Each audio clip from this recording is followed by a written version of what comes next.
put it this way. I see the benefit. I definitely see the benefit of people thinking twice before they jump to report a crime. Not a crime in progress. A crime in progress is a crime in progress. You got to stop it. Nobody's suggesting is if you walk down the street and you see a Jewish guy, he shoots up a bank, hey, should have talked with the rabbi. Nobody's suggesting that.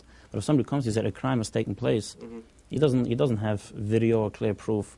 So yeah, it took place. Right. Yes, people I think should have the liberty and should feel comfortable and perhaps maybe should see the benefit of actually discussing this with the rabbi, because as I've written in articles and I still maintain, too often people who are arrested or accused of doing certain crimes land up to be found not guilty. But then this person's finances, family, and job, work, everything has been destroyed. Well, let's move from could, should, would to what you actually wrote April 1st of this year. Sure. The Jewish system forbids one Jew to tell on another Jew as a first. However, if a person thinks that a crime was committed, the person can consult with someone who has no bias in the outcome of it, such as a rabbi. So they are forbidden to report it unless they speak with a rabbi.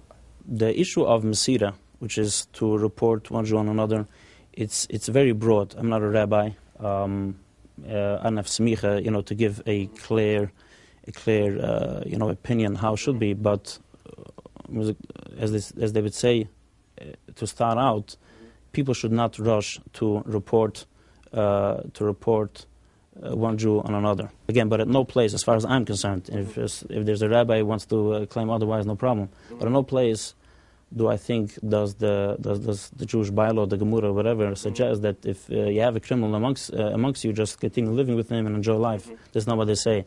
The issue of Mesira maybe is specifically, I think, when it comes to the issue of finance.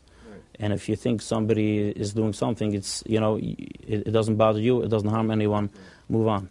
So again, in a nutshell, it is preferred that people should consult at least with the rabbi how to proceed, because too often, especially in the criminal justice system, jumps to conclusions. The public jumps to conclusions. Sometimes people are out there pushing conclusions, and going out there discussing it with a spiritual leader, with a rabbi, can be very beneficial.